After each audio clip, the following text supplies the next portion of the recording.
आप आरएसएस के कार्यक्रमों में जाती हैं। आरएसएस कौन है? आरएसएस वो है जिसने बीजेपी को जन्म दिया। कि एक तो चोर और ऊपर से मचाए शोर। जस्टिस स्वर्णकांता के जो बच्चे हैं वो सरकारी लाभ ले रहे हैं। वकील भी हम हैं, गवाह भी हम हैं और जज भी हम हैं। इस सतेन जैन के मामले में निचली अदालत की जो सुनवाई हो रही है, जज साहिबा पे हमें भरोसा नहीं। एक न्यायमूर्ति पे जो इल्जाम लगाए, जो सवाल खड़े किए, क्या ये आपको शोभा देता है? जस्टिस स्वर्णकांता जी वो हैं जिन्होंने एक्साइज पॉलिसी के मामले में 6 बार हमारे खिलाफ फैसला दिया और सुप्रीम कोर्ट ने उस फैसले को बदला। जज बदल दिया जाए, कोर्ट बदल दी जाए और वो अपने आप को कभी गांधी कहते हैं और कभी भगत सिंह कहते हैं। स्वर्णकांता जी का एक बयान है कि जब जब मैं यहाँ आती हूँ यहाँ मेरा प्रमोशन हो जाता है। देखिए, जस्टिस स्वर्णकांता के मामले में 3-4 महत्वपूर्ण बातें हैं जो आपके दर्शकों को जानना जरूरी है। जस्टिस स्वर्णकांता के जो बच्चे हैं वो सरकारी लाभ ले रहे हैं, इस पर हमने आपत्ति दर्ज कराई। जस्टिस स्वर्णकांता जी वो हैं जिन्होंने एक्साइज पॉलिसी के मामले में 6 बार हमारे खिलाफ फैसला दिया और सुप्रीम कोर्ट ने उस फैसले को बदला। जस्टिस स्वर्णकांता जी वो हैं जिनके पास ईडी पहुंची और ये कहा कि सतेन जैन के मामले में निचली अदालत की जो सुनवाई हो रही है, जज साहिबा पे हमें भरोसा नहीं है। किसने कहा? ईडी ने कहा।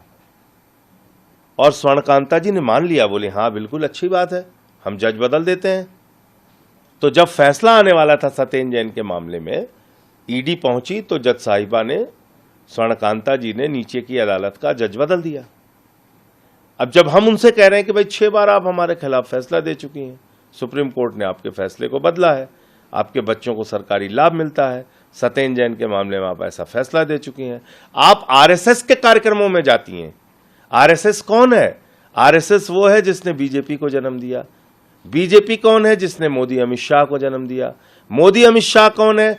जिन्होंने अरविंद केजरीवाल पर और आम आदमी पार्टी के नेताओं पर फर्जी मुकदमे बनाए। आप जाके वहां पे कहती हैं, स्वर्णकांता जी का एक बयान है कि जब जब मैं यहां आती हूं यहां मेरा प्रमोशन हो जाता है। तो ऐसे जज से आप न्याय की क्या उम्मीद करेंगे? इसलिए अरविंद केजरीवाल जी का फैसला 100% सही है।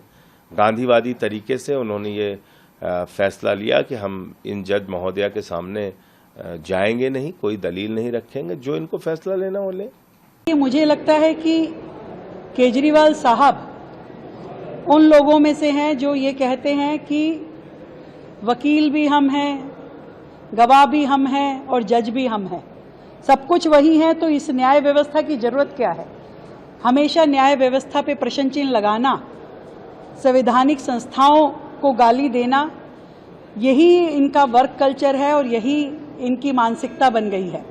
जिस तरीके से दिल्ली में वो व्यवहार कर रहे हैं कि मैं कोर्ट नहीं जाऊंगा, आपने एक न्यायमूर्ति पे जो इल्जाम लगाए, जो सवाल खड़े किए, क्या ये आपको शोभा देता है?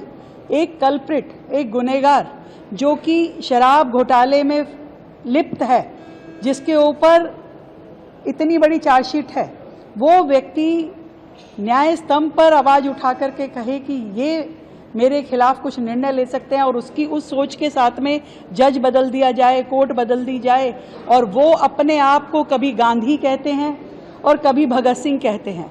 मैं इस पे भी आपत्ति दर्ज करना चाहूँगी कि हमारे देश की इतनी बड़ी हस्तियाँ, महात्मा गांधी, हमारे सरदार शहीद आज़म भगत सिंह जी, उनसे अपने आप को कंपेयर करते हुए जिस तरीके से ये व्यक्ति अपने आप को उपाधि देते हैं, ये सच में बड़ी शर्मनाक बात है।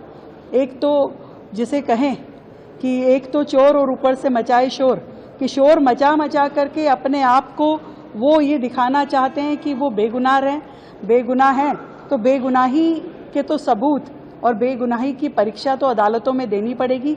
बाहर बैठ के आप कहें कि मैं सत्याग्रही हो गया हूँ, तो मुझे लगता है कि ये केवल एक घटिया मजाक है, जिस मजाक को न जनता पसंद करती है और ना ही हमारी न्याय व्यवस्था इसकी परमिशन देती है।